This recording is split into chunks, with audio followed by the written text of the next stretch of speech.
Well, let's say I'm a dean of a university, or I'm a parent advocate, and I'm watching the university. What do I need to make sure that the College of Education is doing? Whether it be the methods classes or something else, what should they have in the learning sequence? Several years ago, I was a visiting professor for the state of Mississippi, and part of what many people call as the Mississippi miracle, which I agree with Carrie Wright, who is now the superintendent of education in Maryland, who was in Mississippi. It was no miracle. Right. What happened in Mississippi, they were masterful, and so their state department was trained in the psychology of, or taught the psychology of reading. State coaches were taught the psychology of reading. In-service teachers obviously were taught the psychology of reading, and I say psychology of reading because that's how I learned it, which is now really the science of reading. They got relabeled. And then pre-service teachers as well. All right. But here's the dilemma. You're not going to give what you don't possess. Yes. And that's part of the Peter principle. So the issue was, we want all this to be taught in higher ed. And I am not disrespecting my colleagues in higher ed by any stretch of the imagination. The issue is that many of them across the country are unfamiliar or don't feel secure enough with the psychology of reading. So you can't teach what you don't know. Welcome. We're excited to bring you a new mini-series called Literacy Now Together, a special collaboration between FULCRUM and Parents for Reading Justice. I am honored to introduce our guest today.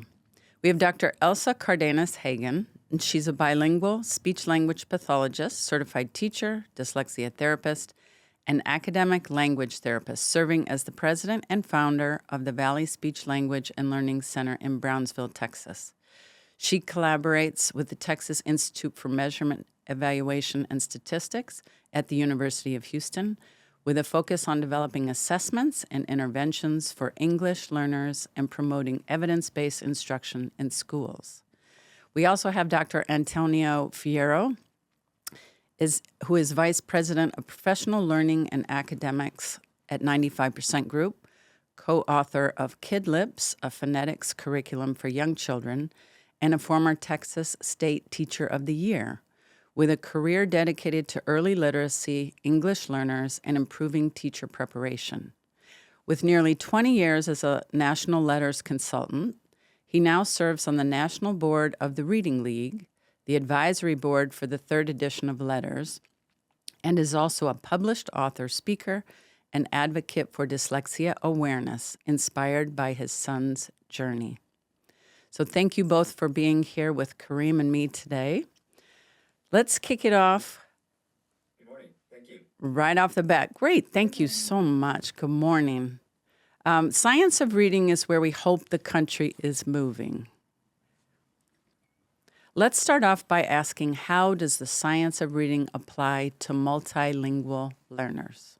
Well, yeah, so that is a question that is a hot topic and that we're always asked. And Antonio can tell you this. Yeah. And what we want to say about that is, the question is, do we have evidence? Do we have a body of evidence? And that's what the science of reading is accumulated evidence to tell us currently, what do we know? What do we still need to know? And absolutely we do. And what most persons out there don't know, we're very happy that they know about the National Reading Panel report, but it is less likely that they know about the National Literacy Panel report for language minority children and youth that came out about 6 years after the National Reading Panel report, which says, yes, those same 5 areas are so important. but you have to make adjustments to the instruction. And Antonia and I were in a conversation for about an hour and a half yesterday, all about those adjustments. And they begin with that language proficiency, understanding that these students have more than one language and that we have to develop that language proficiency across languages. We have to make cross-language connections and always be thinking about, I'm going to be developing their language as we're developing literacy. What say you? Yeah, I mean that's you're right, Elsa. That's been the $20 million question for the last who knows how many years. And the issue is that there is evidence, and everything that is needed across the board is needed for, especially for our English learners. And it should be all encompassing. It's for all students and our English learners. No, all English learners, multilingual learners, language variation, everyone is under this all.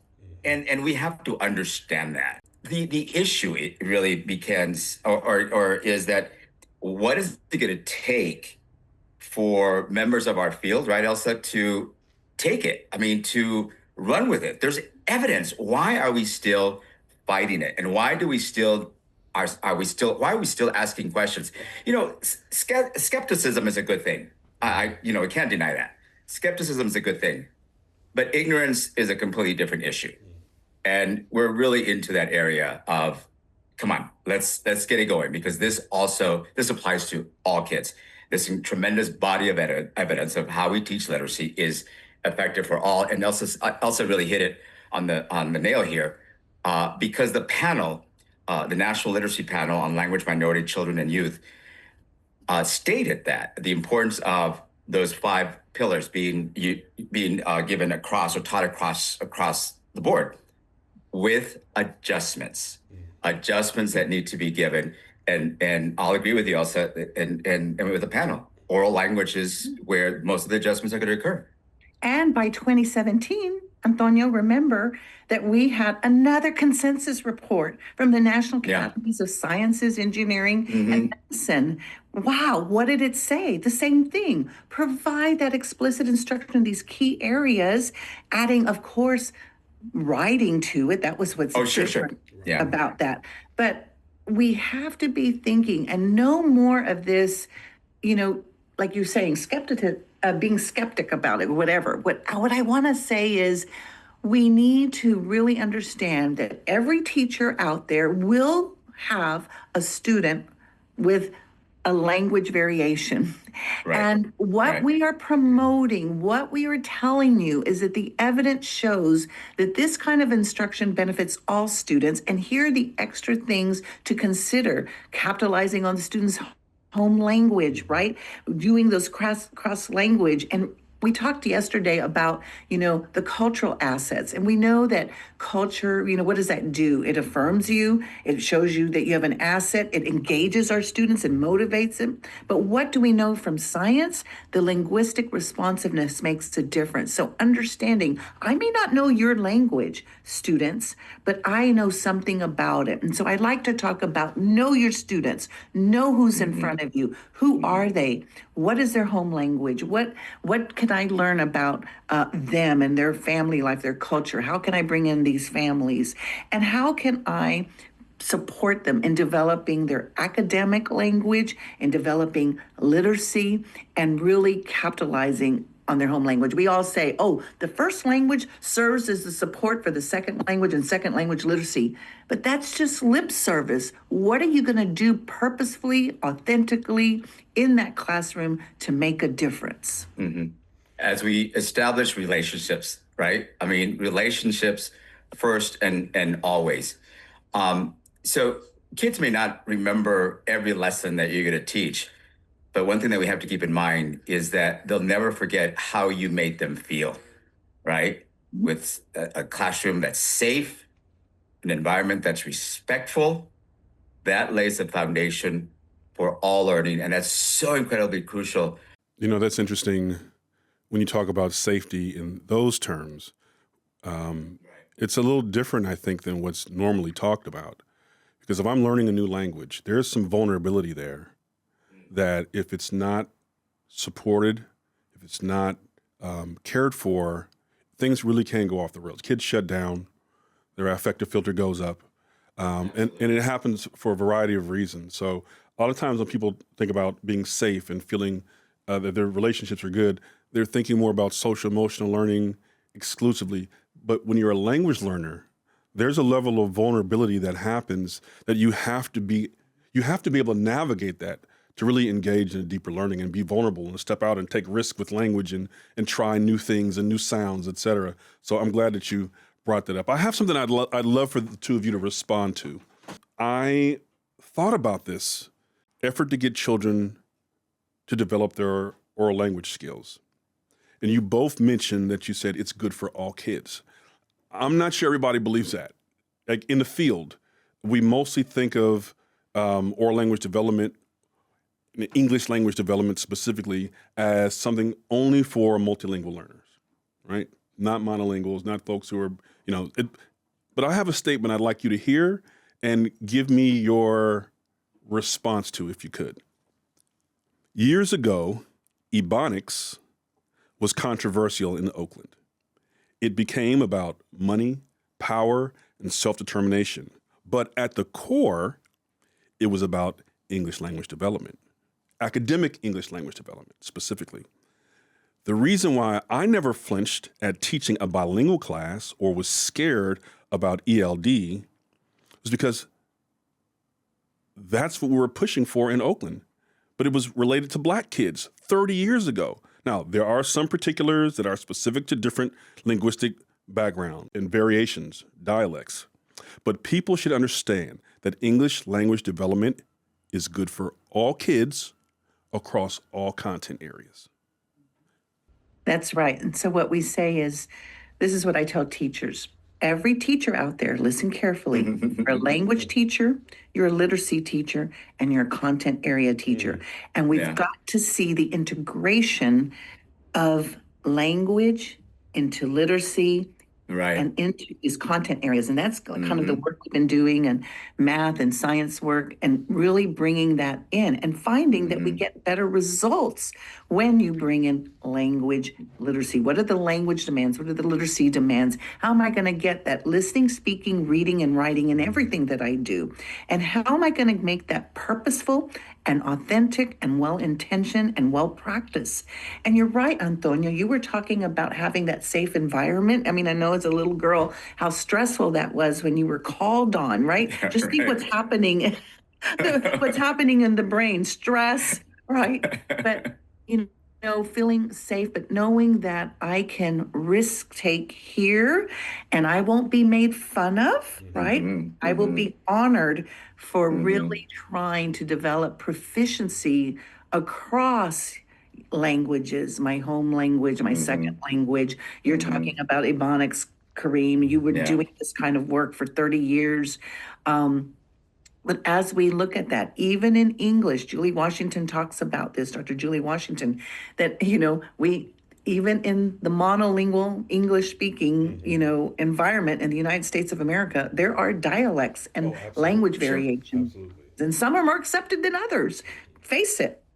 And adding to that, and going back to what you said, Kareem, about English language development.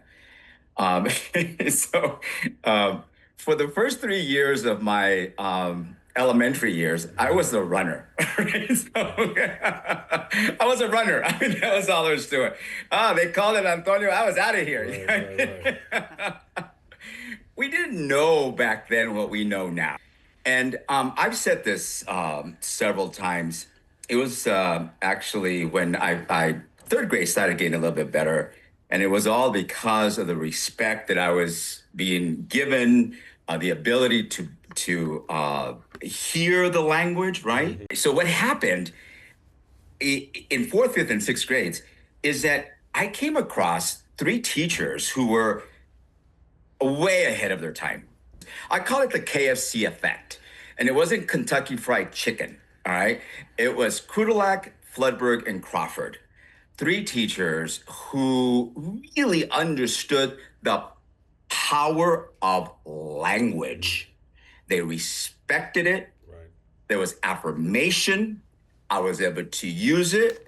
I was able to think through the questions that were being allowed and then experiment with the language, which goes back, Kareem, to what you were saying. I mean, that language, English language development. So it was just amazing. We live in a language laboratory. As teachers, I think it is our duty to demonstrate that language is power. And we teach it that way, regardless of the language. Language is power. It's a foundation for thinking, learning, and belonging. Because we live in a language laboratory, and because we're building on that English language, period, or language altogether, I say, let's help our students fall in love with words, fall in love with sounds, fall in love with stories, and be respected for the linguistic repertoire that we bring to the table. And also, Antonio, understand, just think about it. Think about, I worked in head trauma rehabilitation for many years, and I just want to tell you how important it is to be multilingual and how, this whole idea of we know early in life is when we just can really capitalize upon language. And what happens in our country today? We're not really thinking about multilingualism until taking language as a foreign, second language in middle school and high school, where other countries start from the beginning. And I've done work in other countries where they're doing 3 languages all at once, beginning in preschool, all the way through. Here, we're trying to promote dual language, 2 languages. In other countries, how are we going to compete? And I think about, my grandchildren who now have the opportunity, they're doing English, Spanish, and Mandarin. And by the way, they're using Mandarin and I don't know what they're saying. So now I'm going to have to learn a little bit. But what that does cognitively to us, it makes us so flexible. And, the cognitive advantage of, I have a head injury like we had so many patients. What happens? These are the people that will respond better, the delay of Alzheimer's and dementia. But why can't we do this work early? Why can't this country offer the same things that are offered in other countries? Why can't we do this work? We are one of the strongest nations in this world, and we must promote multiliteracy and the idea of structured multiliteracy. I talk about structured multiliteracy, not just structured literacy, structured multiliteracy. And what does that mean? That means that language foundation in 2 or more languages, those are the roots that bear the fruit of structured multiliteracy. And I can do this work if you give me the opportunity, like Antonio was mentioning, feeling safe, honoring my language, making sure we're making those connections. And really what we need to do is make sure that every teacher has that opportunity before they come to our schools. Why can't we offer this in higher education? Why do they come out not prepared to deal with students from that have linguistically diverse backgrounds? Elsa, I'm not sure if it's really possible to have excellence across the board if this isn't just a matter of course. If this is in terms of your studying in pre-service to get your teaching credential, like this should just be part of the landscape, part of the curriculum, a language development in general. And the reason why I brought up that question before is because there are folks, many people who think of language development only in terms of multilingual learners, right? But that's the mindset. And there's almost this zero-sum attitude in some parts of, well, if there's a focus on this, then we're not focusing on the kids over there. And here I am, in my background as a teacher who had a class full of, diverse folks and kids. But we approach things with that lens. And when I tell you the kids took off, I mean the kids took off. But there's just, I don't know what blocks us from thinking that it's good for all kids. I don't know what that is, whether it's a cultural a stone in a way, or it's about dynamics or power or resources, I don't know. But this idea that language development is good for all kids and across all content areas. So that means your secondary teachers who are teaching biology or chemistry, whatever, like they've got to get in on this. What would you say to second language or actually, what would you say to content teachers who are in high school or middle school, and they're hearing this conversation and they're thinking, oh, language development is just for the little kids. That's just for the elementary or K1, 2, but it's not for, history class at 11th grade or what have you. What would you say to them? I'm excited about the work that, getting to really support, for example, in New York City Reads, really looking not only at elementary levels, but secondary. And for the first time, really seeing the work of silos, this has got to go away. So what am I seeing now? You talk about the people, these are the people that do English language development. These are the people that do literacy. These are the people that do content. No, what am I seeing now? These persons are working together in the classroom, sharing their interdisciplinary ideas and really making these comprehensive lessons that aren't, here's my language time, here's my literacy time, here's my math or science or social study. We've got to stop working in silos. And Kareem, Exactly. You talk about curriculum, but it's not about, great if the curriculum can give us, resources, but what we need are the thinking language literacy and content experts that know what to do, when to do, how to do, and why we do right there in the moment, and that bring in this knowledge and this ability like you did, Kareem. You knew to work on language and literacy as you were working in the content areas. We need this for all teachers. Well, that's something that luminaries in the field have talked about this for generations. Marva Collins was doing this years ago, and she embed language objectives into her lessons across the board. And so if, for example, you're an AP US history teacher or a pre-algebra, 8th grade pre-algebra teacher, what have you, it's okay to have a language objective in there. And you're right, it may not come in the teacher's manual. If there is a publishing company who's out there listening to this, maybe you might want to put in some language objectives for teachers so that they can, easily do that. But you got to do that. If you do that, the cumulative effect across all the content areas, it's just huge for kids. I don't know why that's such a controversial topic, but it just has to be a matter of course. And for leaders in the field, for principals and superintendents, et cetera, they've got to demand it and they've got to lead on that. Well, when you go back to, you mentioned, Elsa, colleges of education. Why isn't this in higher ed? And that's where I continue to focus. I believe that is the root of the problem. Right. Before we go into higher ed, let me just also add, Kareem, point taken.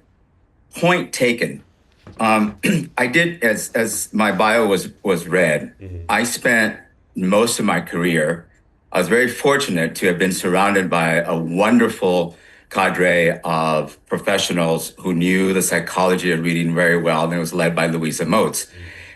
So language, we understood the importance of language and oral language. When my colleague, Mary Dahlgren, and I wrote Kid Lips, and then we were acquired by 95% Group, this was my first time to be working with a publishing company.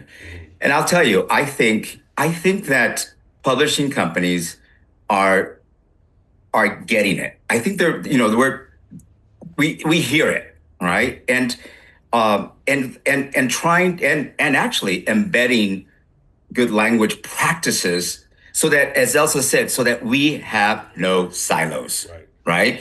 So that oral language, for example, is the common fabric across, and as you said also, Kareem, the common fabric across all content areas. And that also allows then the promotion of talking. And remember that the one who's doing the talking is doing the thinking. And it's also very important that as teachers that we are able to understand that, promote that, and then give it some additional attention. We just published some additional information, a publication titled Language in Literacy, because of how much we believe that we have to embed language in all our curriculums as well. So just want to bring that up too. Kareem, I think we're getting it. Yeah. It's not fast enough. That needs to be the coin of the realm. If we're serious about getting all, we always talk about all kids, but if without language development, you're not going to get to all kids. You're just not. Exactly. But we first need people to, I paid 4 years to get an undergraduate degree, right? My parents supported me. But when you come out, are you prepared to really understand language development, understand how, first language, second language, understand, all these variations of language, but understand how that connects to literacy. And that's what we're Right. missing. We're Exactly. missing the connection to literacy, the why behind the what we're doing and the how. And as we do this work, I really, really want to see, we were talking about higher education and we're talking about the implementation in the schools, and I'm talking about integration and interdisciplinary, work. But why aren't we doing that at our universities? Why aren't, all of these experts coming together and designing courses and co-teaching the courses? Exactly. Have this comprehensive look. What does my lesson look like? How am I really going to be thinking about language as I'm thinking mathematics, as I'm thinking about teaching history or, science? There's language in there, there's academic language, but there's also opportunities of linking that listening, speaking with reading and writing. And until we change kind of like the framework of how we do it. And what I want to say, I bet you we could be more cost effective in higher education Right. if we start thinking about that. And then our school districts don't have to invest so much money afterwards in Retooling. Yeah. the teachers. Hey, Elsa, we almost said retooling at the same time. That is key. We have to. You're right. It's a financial responsibility, and talk about financial efficacy and efficiency. Wow. I mean, can you imagine not having teachers who are ready to rock and roll, pre-service teachers ready to rock and roll the first day that they step into the classroom?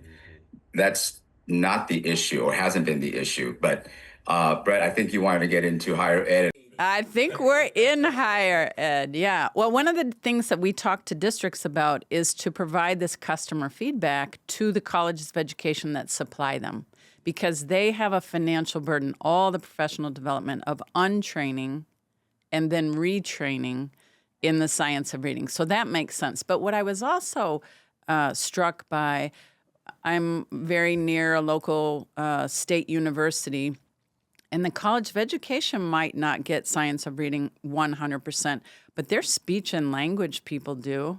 I get my hearing aids at the speech and language department, and they totally get this. But also, a lot of the research is done in psychology, cognitive neuropsychology. Those are two assets within a university that could come together with the College of Education, and think how rich that would be.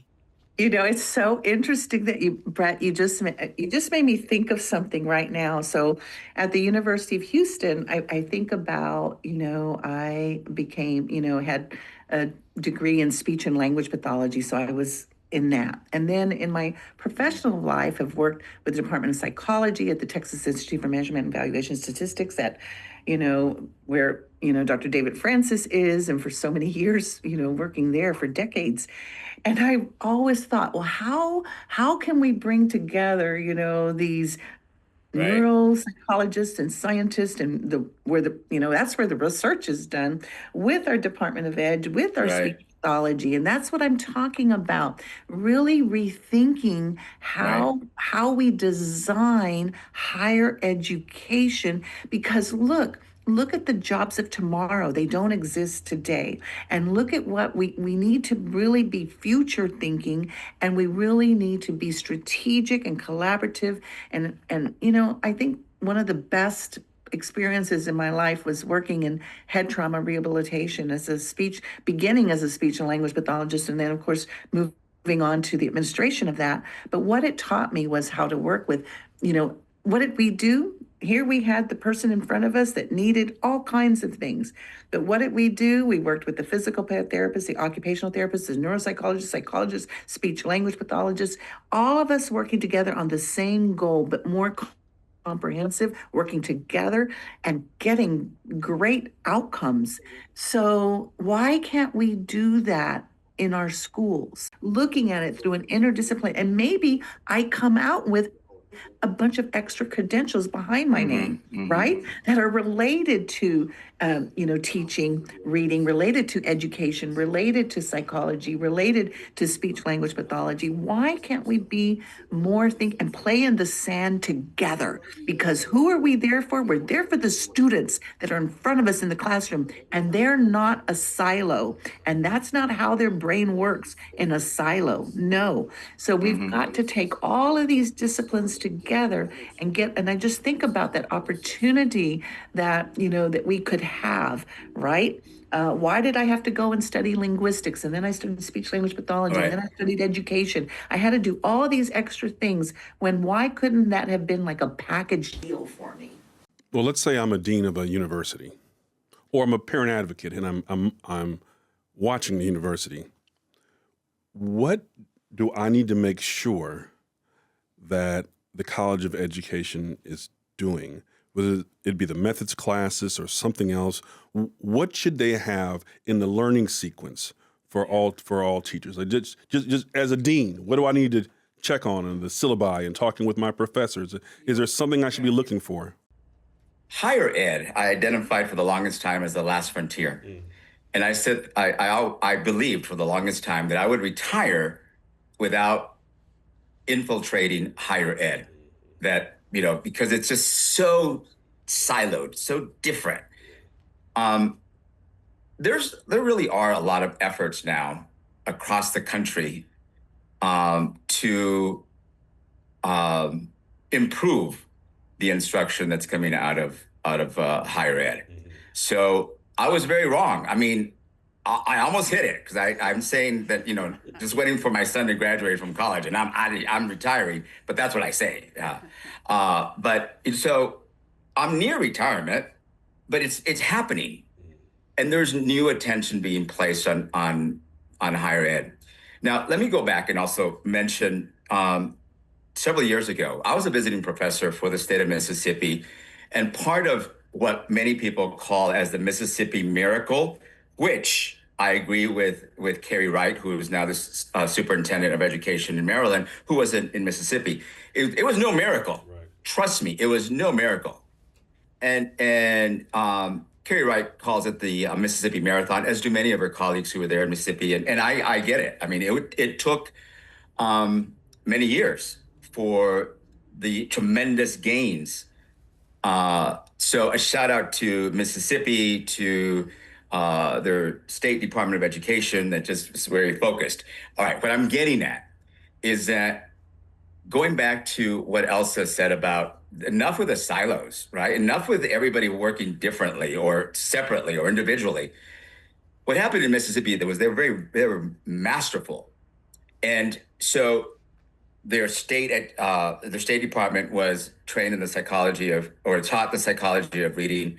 State coaches were taught the psychology of reading.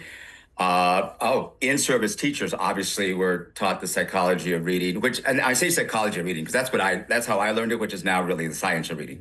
They got relabeled. And then pre-service teachers as well. All right. But here's the dilemma. You're not going to give what you don't possess. Yes. And that's part of the Peter principle. So the issue was, we want all this to be taught in higher ed. And I am not disrespecting my colleagues in higher ed by any stretch of the imagination. The issue is that many of them across the country are unfamiliar or don't feel secure enough with the psychology of reading. So you can't teach what you don't know. And it meant in Mississippi, also working with, and I was the contact, and I worked with, and that's why, I visited campuses for about 5 years. And it meant teaching my colleagues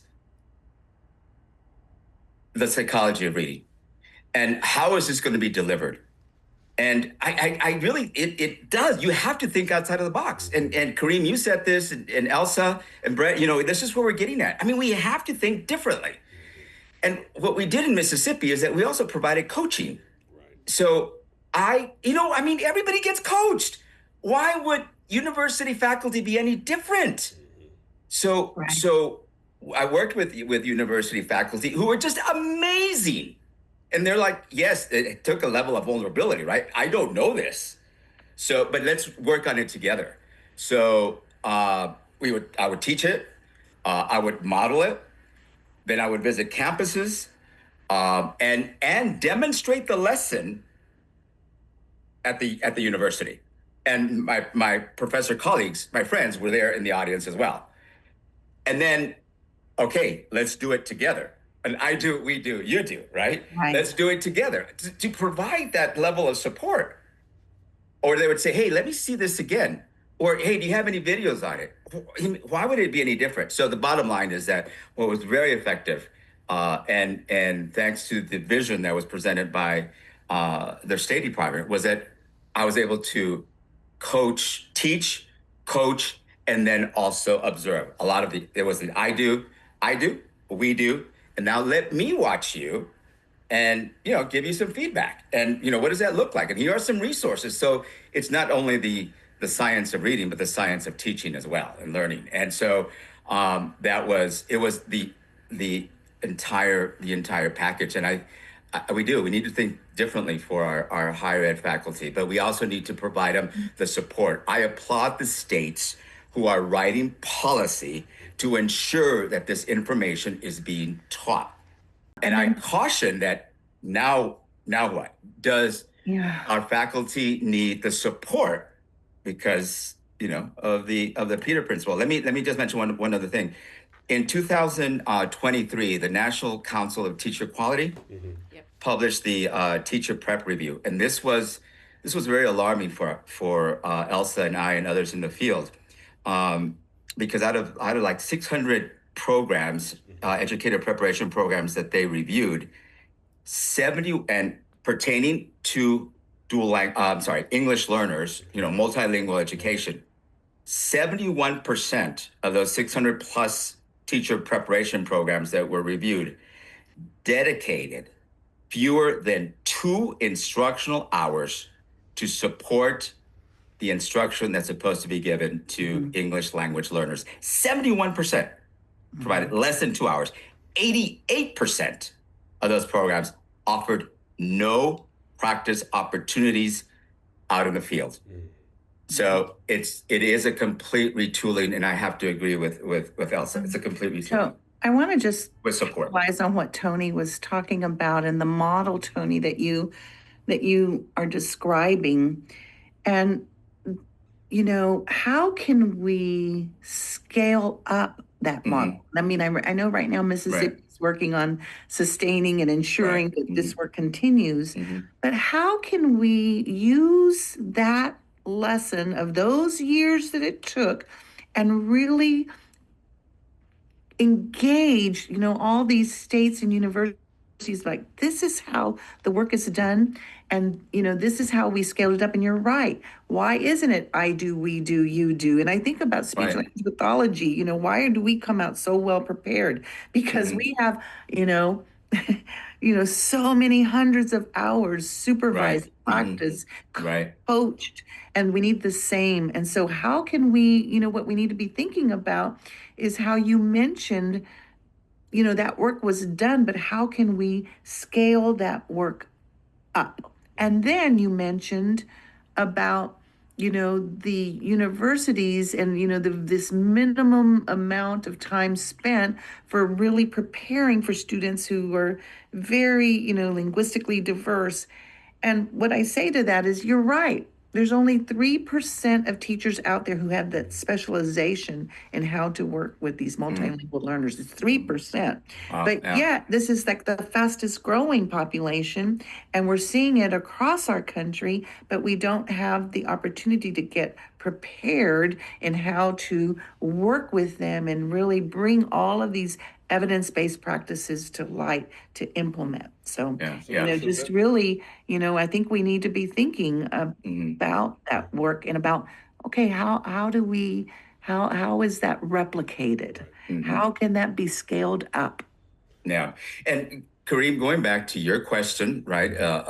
What about deans, right? Like, leadership. Elsa, how often are we met with this type of resistance? I mean, this is leadership. And so I think when we work with our faculty, we have to incorporate not only the psychology of reading, but also understand what are the structures, what are the systems within your organization that may be pushing back. And just like I found some, wonderful support in Mississippi with some deans, just incredible support.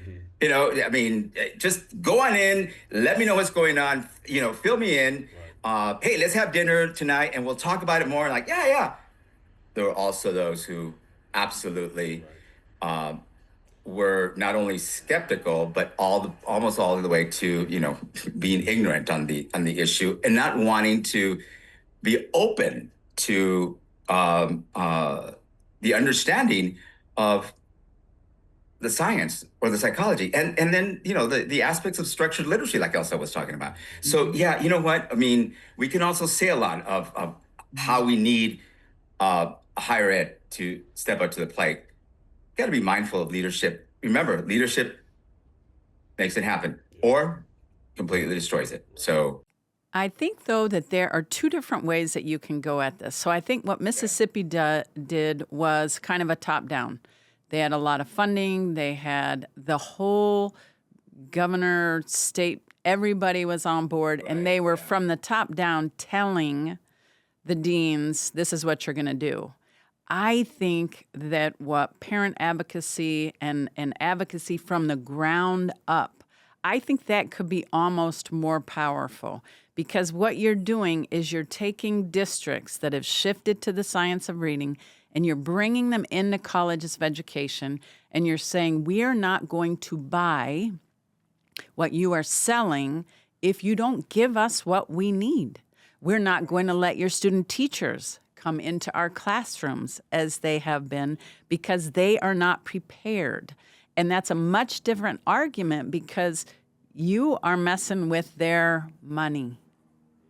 And so I think We call it mamas, papas, con rabia. That's true. Right? And we've got to be, just passionate. This is enough already. This is what we need, and we need it now. No more wasting of time, because we're wasting our children are there and they are ready, and they're not getting what they need. Yeah. And Brett, to that statement, why can't we have both working together? Yeah. Because there's only so much that the grassroots can do. And yeah, you're right, especially when it's the top down. Luckily we didn't have that much resistance, but it's a top down. So why not develop that level of advocacy down here, grassroots, and know that there's policy, there's funding that's going to support this. And I think that it really, that's very beneficial. I mean, I think, and Mississippi did something like that. I mean, seriously, Mississippi was amazing what Carrie Wright did, Kiviana Burke, who was handling that. And then all her team, just amazing. Yeah, but anyway, So why the not? other thing about it, Bring a it little together. thing that Tony, I wanted to add to that of what you're saying, is like in this work, and Brett, you too, it's not only, the fam, but what we also brought in is the business community. This is what we demand. This is the workforce that we need. When these new industries come in, we've got to have the workforce be at this level, and you're not preparing them to be at this level. This is also economics, right? Didn't you do that in Brownsville, Elsa? Yeah. So right? in Brownsville, what we did is, yes, we got the university in, and just like Tony was describing, on a much smaller scale, because Tony was doing like the whole state. But what we did is we brought in the business community, we brought in the families, we brought in the teachers and the university, and worked together on a strategic plan. Yeah. So also what happens is when new superintendents come in, everybody has their initiative. Oh no, this is our plan. Yeah. Don't mess with it, right? Yeah. And so that's how you keep that going, when you've got all these persons at the table, and each of them has a different kind of perspective. But the bottom line is this is also about economics. Sure. And you know, a shout and out prosperity. to a shout out to just tell Elsa. you, yeah. Yeah. Shout out to But- Elsa and all the work that she did in Brownsville that But let me- included yeah. the whole But community. What I want to tell you about that is look at all the decades it's taken. And, you know, Right. we're known as the #1 county of poverty and what have you. Well, now our city is #1 in our state for economic prosperity, and our university is #1 in our state for upward mobility, #6 in the nation. So don't tell me we can't do this work. And yes, it takes decades to do this work, Yes. decades to continue. But we need, Brett, what you're talking about and what Kareem and you both are doing. We need those advocates to say, oh, no, we're not going that way. And let's gather up all these, you know, constituents, all these consumers, because this is what we want. It's what we demand. And I think poverty, well, I'm not saying poverty is irrelevant, but it's been proven that kids can still learn, regardless of what the context is. There are some places and some people who have not gotten that message, that think it is a dividing line that is fixed as opposed to something that can be overcome. And one of the things that you brought up was money and partnership. So Mississippi's Department of Education partnered with the Barksdale Institute. I'm sure you know them very well. And they provided some of the capital to hire and, you know, really invest in literacy. You go to places like Indiana, where the Lilly Foundation put about $100 million together with the Department of Ed to help the colleges of education retool and go through professional development. So there can be a place for philanthropy, people of goodwill to come in and say, hey, listen, we know it's expensive. We know your folks in higher ed have got to go through some training. We're here to help. And that it could come from the federal government, it could come from the state government, but somebody's got to say, we're going to make sure our professors know what they're doing, have confidence in what they're doing, and can support these pre-service teachers before they get in front of kids. It just has to happen. Antonio, I'm going to take you back to your Teacher of the Year days. Right, I'm taking you back. Well, we used to use stone tablets. Right. Chalk. Now chalk is the equivalent of stone tablets now. Oh gosh. Like, what were some things that you felt or you believed in your practice in the classroom were highest leverage? What were you doing that was working so? Because so sure there'll be some department people and some other folks who listen, but there are going to be some teachers who are going to want to know, okay, well, what worked for him? You think back, what did you think were the things that really were highest leverage for you in the classroom that really helped you move the needle for kids? It's tough to talk about self. I think I was surrounded by some wonderful colleagues and a principal who did not understand. I think I was a kindergarten teacher, first grade teacher back then. It was a dual language, Elsa. It was a dual language, multi-age. And that was around that, because Elsa, was around the time that I met you, right? Yeah. I mean, pretty much. And So don't say it was stone.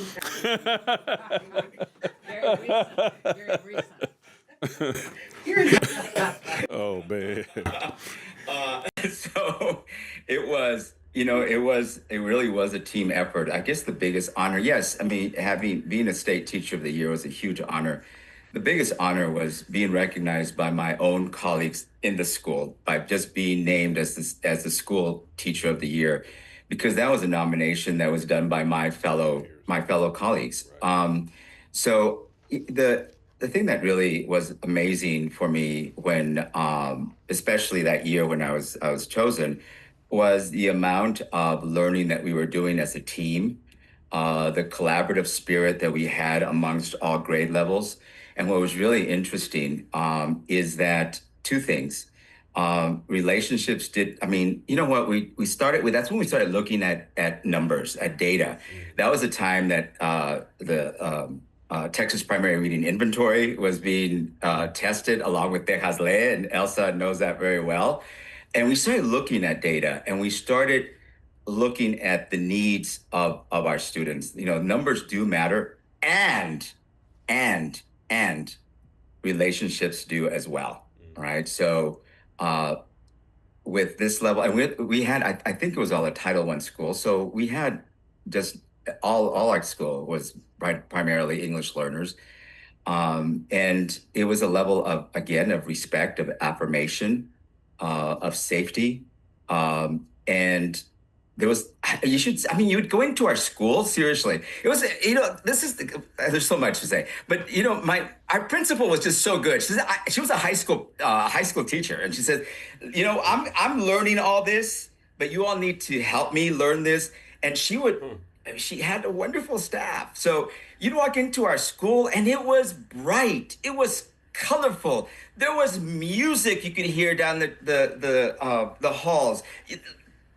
Lots of chatter. So that was just amazing to be working in that type of environment. But the other thing I think that I have to say is that I always remain curious about learning. And I think regardless of any awards or any kind of accolades, I think I've stayed humble. And the key here is that, and this is the advice that I would give to any new teacher is stay curious, keep on learning. If I have a question, I won't hesitate to send Elsa a text message or call her. Right? I won't. This is just the way it is. She knows more about language than I could possibly ever cover because of her training. And so I call to others, Louisa, so Kareem, so it's about staying curious. There's just so much to learn, especially about in this field. So even then, I was very curious about language altogether, kept on learning, kept on studying. And that led me then to pursue my doctoral work. So you never stop learning. That's all there's to it. I love how you talked about, Tony, about what I hear you saying is it was about collaboration. Mm-hmm. It was about that teamwork, again, that interdisciplinary work, that relationship building. Mm-hmm. And one of the things I think you were describing is that mutual trust, the trust Right. that I could risk take and that, you even talked about your principal and it being bi-directional, right? Yeah. That we're all learning at the same time and we're all here to support one another. The same kind of things, we need that. And you said, stay curious, be a lifelong learner. These are all absolutely great things, but the same things we need, you're talking about in the school level, but we need it inside the classroom too, right? Yeah. We need it in the classroom as well, that opportunity to collaborate, to listen, to speak, to read, to write, to trust that we can risk take in there and feel good about, feel good about risk taking. Right. I think that, and then, you had knowledge and you were implementing the best evidence that we had. At the time, yeah. At the time. Yeah. A very chatty classroom with lots of sassy kindergarten and first graders. And I wonder why. And on any given day, I'd finish my lesson. And I remember one day Leslie said, Maestro, no me gustó esa actividad. Teacher, I didn't like that activity. Let's do it this way. Vamos a hacerlo así. Hey, kids are very honest. Oh yeah, okay. And that was very real. Yeah. And that's a level of respect that there was. So yeah, if you have a better idea, share it respectfully, Right. But share it. And so that was a lot of fun. Something you said is so a lot of that will be instructive for folks. But you said there was a principal who'd come from the high school ranks, and a lot of so because this is the age of instructional leadership. And we just don't have enough good principals. We don't have enough good teachers. We don't have enough good principals. Like, the system is withering on the vine because we just don't have people. But there is a belief in the secondary ranks that they could never lead in elementary school. Like, they don't know how to teach reading. They're not familiar with the pedagogy. They just don't know. And what I hear you saying is there is a way that you can lead if you're honest and vulnerable and you're a co-learner. Maybe you're the head learner. And if you have that mindset, then maybe it's very, very possible to lead an elementary school or folks who are wrestling with those issues. Well, I think if you would ask our principal, Mrs. Cross, and she's no longer with us, she had a tremendous impact on all of us. But as a literacy leader, she did lead by knowing that the main objective was for all kids to be successful readers and writers. And that was her key. And so she knew what needed to be done by high school. And really, all very much a visionary, because it was across all grade levels too, not only content areas, but grade levels, that there was this alignment, that we were talking to third grade, we were talking to fourth grade. We'd meet with our colleagues from the higher grades. Tell us what's going on, and tell us, what do we need to do? What else do we need to do? How do we prepare our kids so that you take them and you keep on just building on top of that and adding the icing on the cake and eventually the cherry on top. So it's that cross grade level as well. So this is huge. I'm so glad that you brought this up, because when we talk about vertical alignment, oftentimes we don't realize how powerful that is. That's one of the main ways that we give kids access to complex text. We're vertically aligned. So there's someone from secondary who come in and can say, let me show you what this looks like down the road. Right. This is where we're headed. And so all of a sudden things start to align. The rigor is aligned. The key vocabulary gets things align. In fact, and I hate to say this, but the Department of Justice put out a report 30 years ago around recidivism for young people. And they talked about the importance of reading and how they looked at low literacy skills as being a cause, not just a correlation, for incarceration and for recidivism. But in the actual text of that report, they talked about the things that needed to be in place, the down the line things that they needed the College of Education to know, they needed the K-12 folks to know, the leadership, the board, the principal, the teachers, et cetera. And it's so important to get a glimpse of what needs to happen and what needs to be in place. So we're not just in our own silos, being a lone wolf, doing what we think is best as an individual, but to know that we're really part of a larger schema, a larger machine that's designed to intentionally get kids where they need to go long term. So I'm so glad that you brought that up, because leadership matters and vertical alignment matters. Yeah, we don't often talk about leadership with the science of reading. But what I hear you saying is it absolutely makes a difference. And then the way you describe that collaboration, and we know collaboration takes time, but that time is worth it for the product that we get. Right. Students prepared to learn, prepared, to be successful. Yeah. I was just going back to what you just said, Elsa. So, and you too, Kareem. I remember meeting with my third grade colleagues back then, and they said, I did ask. It started off with what do you need from me? Tell me what you need from us, because I was grade level chair. Tell me what you need from us. And then one of my colleagues says, well, I'll tell you what I need from you. And I'm like, okay, what do you need from me? He says, you need to stop sending me so many sassy kids. Wow. Me. They have an opinion for everything. And I said, then listen. That's right. Yeah. Then listen, because they were taught to be respectful. Yeah. All right? And they were taught that their word, what they had to say, meant something. Mm-hmm. So their voice counts. Absolutely counts. And amazing how much we learn from our kids. Amazing. I would like to interview those kids now, Tony. Well, actually, you know what? I did. Let me just tell you this quick story. About half a year ago, I was catching a flight out of El Paso. And, I saw this young lady on the other side of the counter, a ticket agent. I'm like, wow, you look familiar. And she said, and I said, you look very familiar. And she looked at me like, she's much younger. She's like, late 20 or something, young lady. And she looked at me like, okay, what's this guy all about? And I said, did you go to did you go to the Socorro school district? And she looks up, she goes, yes, why? And I said, I think you were my student. And I said, what elementary school did you go to? And she says, oh, I went to Sanchez Middle. Because I'm thinking, oh, this is Mary Lou. This has to be Mary Lou. And I said, what elementary school did you go to? She goes, I went to Sanchez Middle School. And I said, no. I said elementary school. And when she said Sanchez Middle School, I was like, yeah, this is Mary Lou. So she said,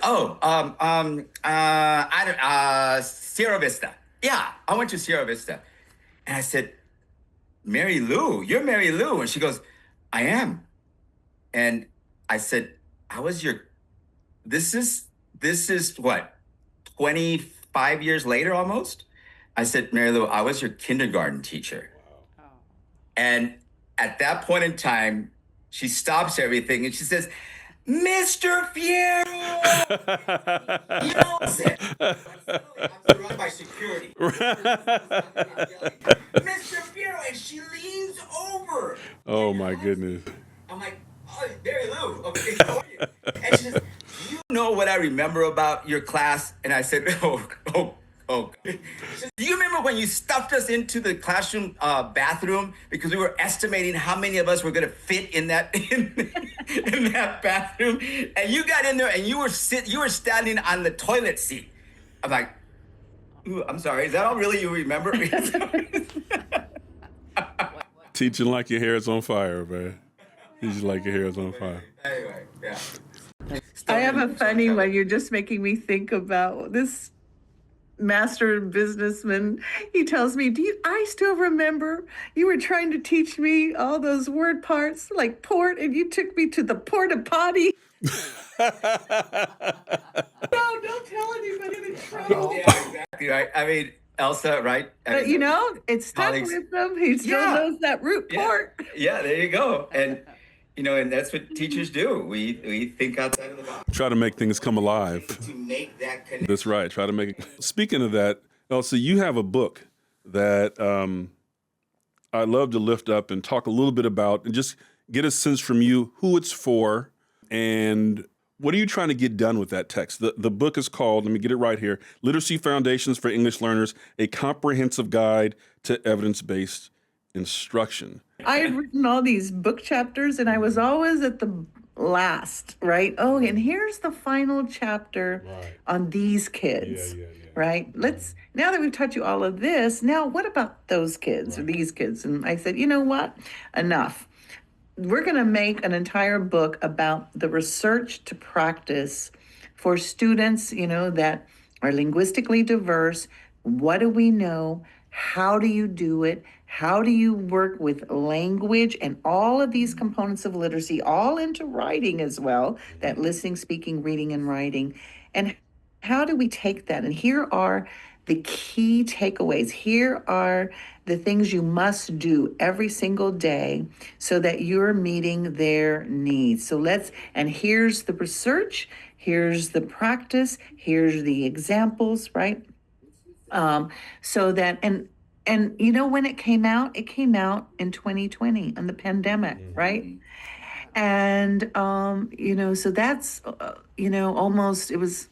it's almost 5 years. It came out later in the year, but anyway, it really has helped the, some people, Tony, you talk about higher education, some people are using it in higher education, and I applaud them because what that means is they're not thinking about students, with lots of language variations. They're not thinking about them after the fact. They're thinking about them before they go into the schools and to do the work. Other, states have done book studies and other districts are doing this, but the idea is to bring the research to practice. And that's what Tony's been dedicated to, research to practice.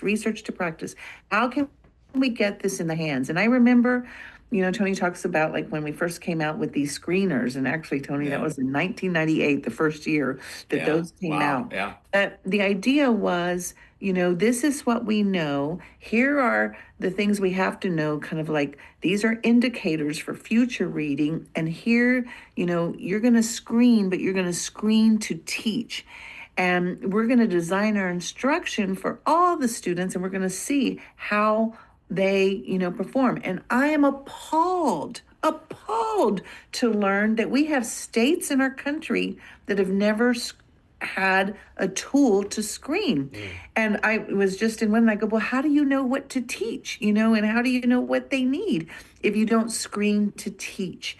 I'm not going to be there. They said, oh, you just want to identify kids with dyslexia, Elsa. No. I said, we've been using this tool in our state since 1998. And I go, and we do not have over-identification of the students that have dyslexia. But what we're trying to do is we're trying to look at what do they know? What do they still need to know? How can I be very targeted in that instruction? And, I would never, what does a physician do, right? Oh, okay, let me make sure you're at all, you are getting a great physical here. We're going to check everything. Here's your health checkup. This is my literacy checkup. And why wouldn't I do that? And, some people will say, well, Elsa, it's racist to screen these children. And I say it's racist to not screen. Could you mentioned dyslexia, and there's some controversy there, as you just alluded to. And in working with parents on dyslexia legislation in different states, a lot of times there's opposition. Can you talk about dyslexia and multilingual learners a little bit? So first of all, I was just in a state that doesn't use the word dyslexia, right? I just was there a week ago, and We still have those states, Elsa? yes, they say we don't say that, and we don't diagnose for that. This is what we say it is, and this is, and I'm like, I don't care what you call it, but it is this. Dyslexia, yeah. And here's what they do need, and what I want to say is, first of all, and I have a fact sheet on this. It's called dyslexia. It's at the International Dyslexia Association website. And it's right on their main page, but it's all about screening and assessment for dyslexia among, English learners. But what do I talk about there? Just kind of some key takeaways is you have an incomplete picture if you're only looking in one language. Oh, they have this problem. And in this state, they were having this overabundance of children with these problems. And I go, but wait a minute, did they also have that problem in their home language? Well, we don't know. We only test them in English. And I'm like, well, that's not ethical. You've got to look, at is this a problem, of just is this a challenge of just because they have to learn this new language and this new literacy structure? Or does it also exist in their home language? Because then I only have half of the knowledge, half of what I need to know. What about the other half, right?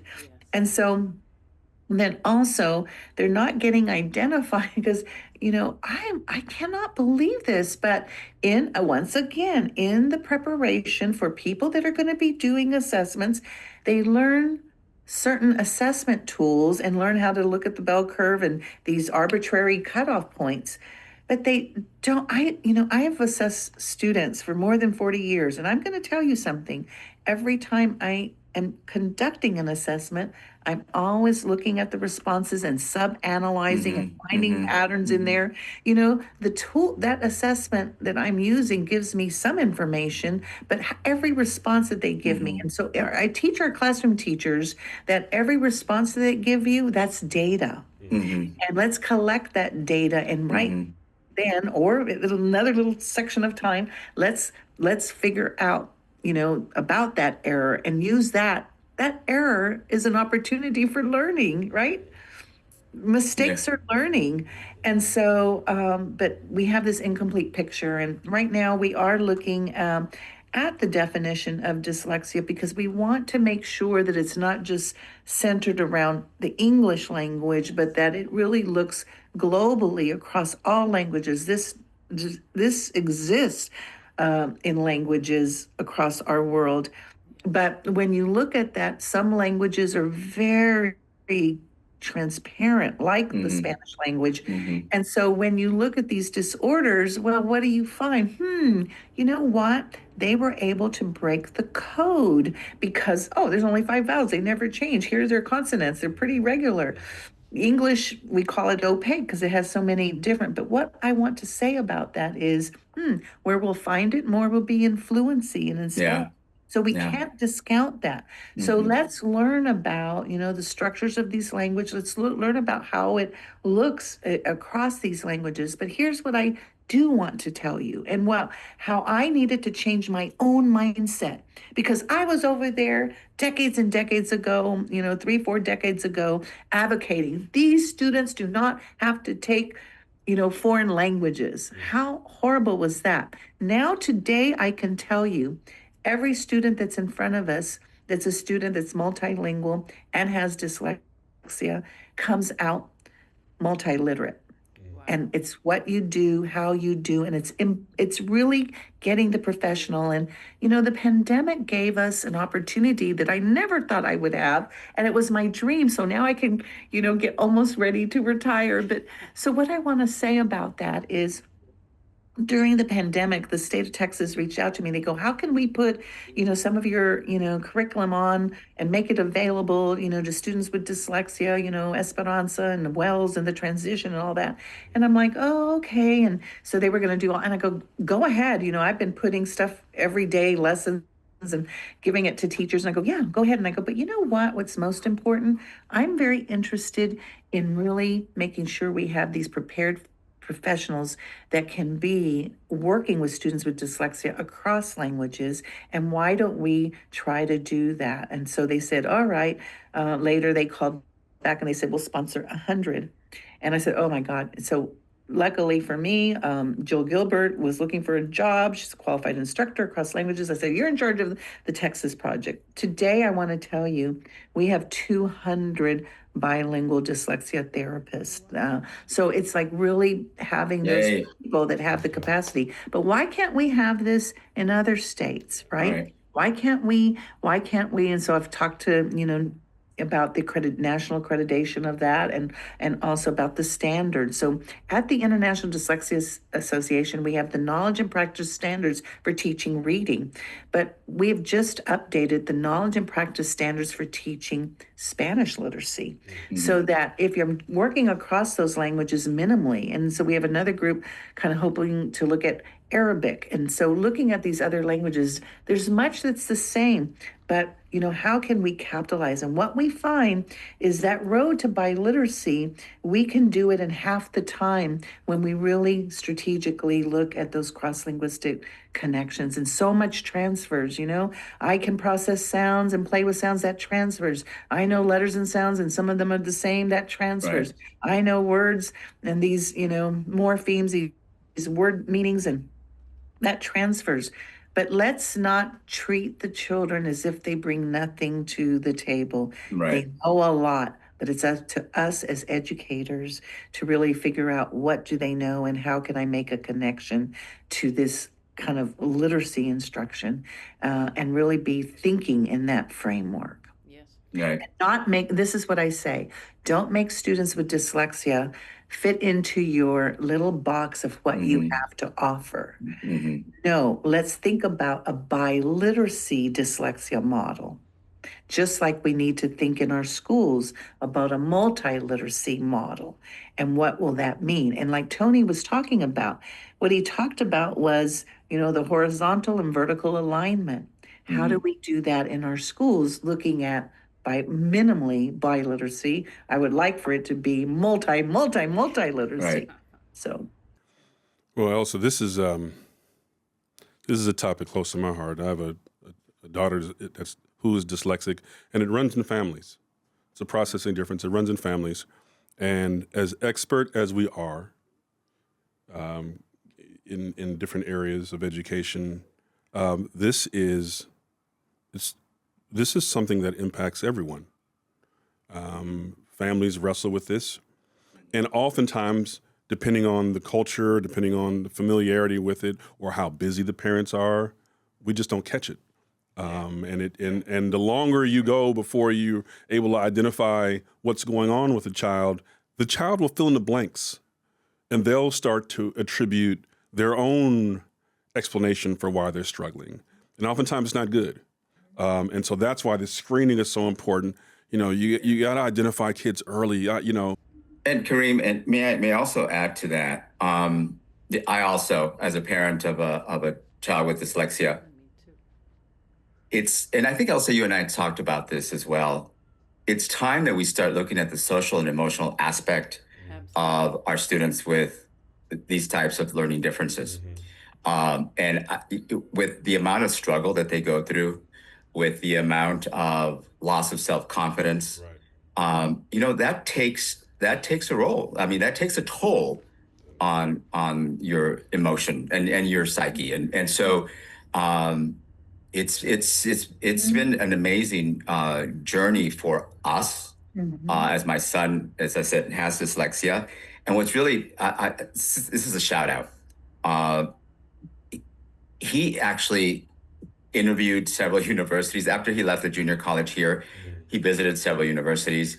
And his number one question to the academic counselor who was talking to was, do I have to take another test to see how my dyslexia is coming along, right? And that was a trick question. But Antonio Jr. learned from a very young age to be his own advocate. He had to, right? And every time he would hear, oh, yes, we have to retest you. Oh, yes, we have to retest you. Well, he was like almost done, right? And we went to Texas Tech in Lubbock. And this is my shout out to the university. So his question to the academic counselor was, again, do I have to take another test to see if I have dyslexia? And she laughed. She said, what are you talking about, Antonio? You were identified with dyslexia when you were in first grade. You don't outgrow dyslexia. Why did you ask me that? And he said, sign me up. There you go. But here's the deal though, that the university, through another special program called Texas Techniques, offers support, all right, to students with dyslexia who are attending the university. I mean, that's their investment on on the future of their students. And it was amazing, which means that Antonio, of course, qualified, and so he gets tutoring every day, Monday through Friday, all right, at least an hour, right? He gets an academic counselor, and this is what I'm saying, also has another counselor to make sure he's doing okay, because you know what? He won't come home for the weekend. I can't. I have to study. Right. And what takes those of us who don't have dyslexia, a couple of hours will take him an entire day to study for. Right. So just that social and emotional aspect, I think we need to think about that. And Elsa, the amount of work that you're doing and what you publish and you make available at the IDA website is amazing. And I think we need to really have a shout out for that. By the way, so I'm fessing up, in our language to literacy booklet that we published in '95, you're cited over and over and over again. Just go back. Tony was a kindergarten teacher, and Tony's talking about his son being identified in first grade, and here still as an adult needing to really be monitoring, that mental health and well-being. I have students, I can remember this one student coming in kindergarten year saying, I heard you're the brain doctor and you're gonna fix my brain. Oh, yeah. No good. And coming in like this, shoulders back, and I'm like, there's nothing wrong with your brain. There's nothing wrong with your brain. We're just gonna teach you in a way that you can learn to read. And then you see, our scores show it, but then you see them. The shoulders, yeah. Today, that individual is a school psychologist, Wow. And finding these students that have these kinds of issues. But just think about mental health that you're talking about, Tony. It starts very early. Can you imagine in kindergarten already thinking like that? Yeah, absolutely. Carrying that. Absolutely. I remember picking up Antonio in 3rd grade, picking him from school, and he got into the car and just shut the door. I mean, hard, right? Behind him. And I said, Antonio, what's up? And he says, Papa, if I hear you've got to try harder one more time, I am going to scream. You know, and right. And so now a shout out to my son. He just finished his junior year, is starting his senior year. It already has, you know, everything planned for this last year. And his major is biology with an emphasis on forensic science. And now he thinks he's going to go into the field of DNA studies. Fantastic. That's your boy. With the support, I'll tell you. And knowing what he needs and the adjustments that they need, that's amazing. I mean, amazing. Well, and if we raise the awareness, yes, congratulations. I have a daughter who's graduating this year, having done very well in college, and it has been a long road. And you're exactly right about the trauma. My daughter didn't have trauma till she got into school. School and these outdated reading methods, that gave her trauma. And we've been trying to unwind that. So if we can normalize this early on, and you're not blamed, the child's not blamed for not trying hard enough, and the parents are not shamed. Yeah. You know that we have what's called a model demonstration for dyslexia project, and there's 3 of them, and one of them's in California, actually. But anyway, but you know what? The first thing we had to do year 1, we could not focus on dyslexia. We had to go to the program project officer and say, can we go and talk about, in these school districts, about the core instruction? And can we really work on that? And can you give us a year to do this kind of work so that we are sure that it wasn't dysteachia, that it truly was dyslexia, right? Yeah. And so we got that permission. So that's where we've got to get our core instruction just solid, so that, really finding the students who aren't responding to that. These are the students, through our screening and monitoring and progress monitoring that we need to watch. And that's where this multi-tiered systems of supports come in. Yeah. We have one for English learners called MTSS and the number 4ls.org. And in there we talk about, how you implement this kind of prevention model with students from linguistically diverse backgrounds. Well, maybe we can put the link to that in the show notes. Absolutely. All of these things we'll have links to in the show notes. I know we got to close out, but Antonio, you were involved with the Reading Universe project. And, when I go on the website, I think it's readinguniverse.org, there you are. And you're helping classroom teachers understand, how to walk through their instruction. I'm curious, why did you get involved in that project, and what are you hoping people can gain from it? Well, you know what, that website or the whole platform is just truly amazing. And when I did my taping, it was actually in Mississippi. So so many wonderful projects have originated in Mississippi. It goes back to the coaching aspect. Mm-hmm. It's one thing to we teach it, but let me see it too. Let me see it in practice. What does it look like? So I think the Reading Universe is really at least a twofold kind of a platform. It provides the resources, but then it also allows teachers to see what's going on and there's some areas of orthography, especially. I think I have some videos on that are tough to explain and to teach. And so they have a plethora of great videos, and we're hoping that, I probably can't say this, but we're hoping that the Reading Universe will expand and be a hub for other situations or a resource for others, like, for example, maybe higher ed. So imagine, everything would be found there. We need that. Great. Absolutely need it. Fantastic. And actually, thank you. I thank Reading Universe also for really putting an eye on multilingual learners and doing some taping there and really getting the solid, even showing that job embedded, coaching with multilingual learners and showing, teachers in classrooms is just amazing. And so there's a whole section on English learners.